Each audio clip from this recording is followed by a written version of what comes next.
A beautiful, serene lakefront view, peaceful by anyone's standards. However, most people have no idea what is going on below the surface. Across the United States, rivers and lakes are being harmed by the silent invader, the zebra mussel. The zebra mussel is a small freshwater mussel, no bigger than the size of a nickel. It is native to the waterways of southern Russia and Ukraine, and was first described in 1769 by German zoologist Peter Simon Pallas in the Ural and Volga rivers. They are a barnacle-like shellfish who try to attach themselves to anything. The zebra mussel was first found in the Great Lakes area in the 1980s, and ever since then, the population has been growing rapidly. It has now found its way into 29 different states, and as you can see by the graphs, the population change is major. Between 1986 and 2010, the zebra mussel population has grown exponentially, and it is still growing today. Many different environmental agencies have put new regulations in place on the cleaning and draining of boats when traveling to different waterways. And in Texas, knowingly or unknowingly transporting zebra mussels is a crime. All of this is to try and stop the spread of the silent invader.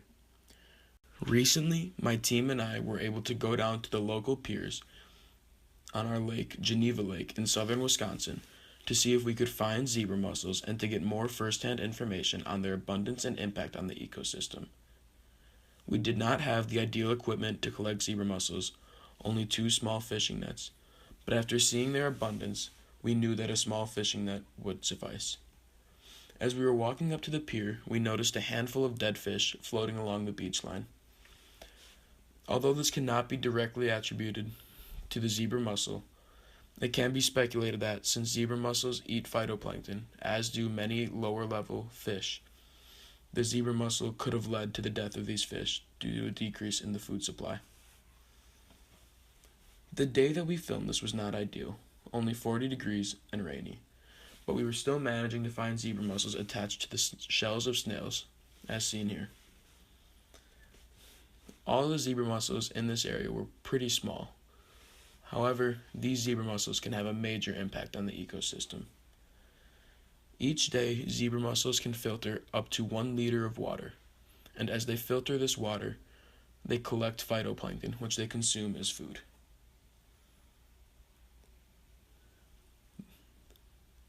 As I was looking for another zebra mussel on this pier post, I found a snail shell, but didn't see a zebra mussel. However, after further inspection, there was one on there.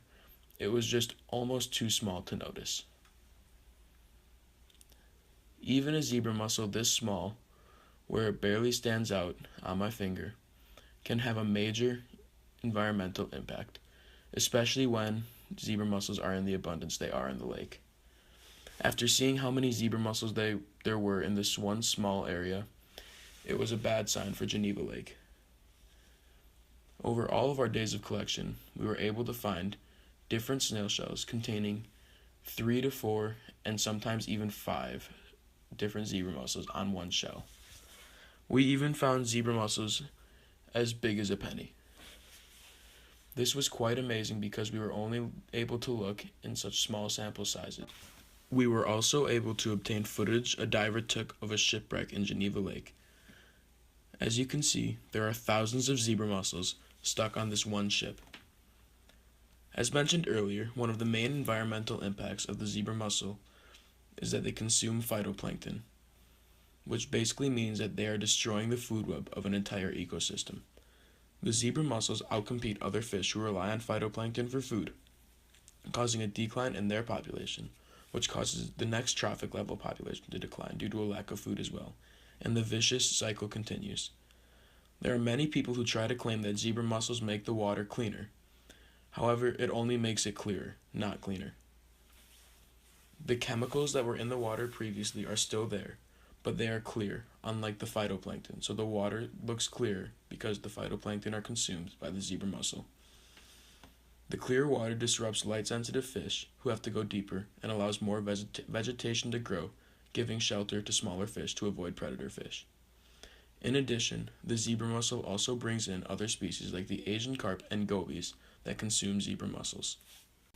However, the zebra mussel has more than just an environmental impact. It also has a major economic impact. One of the main economic impacts of the zebra mussel is on the commercial fishing industry of the Great Lakes. Commercial fishermen often wind up with thousands of zebra mussels in their nets each day. Not only is this obnoxious and costly for them, but the mussels can get caught up in the net and cut up the fish, losing them even more money. As you can see, many commercial fishermen struggle with zebra mussels each day, and thousands end up on the floor of the boat.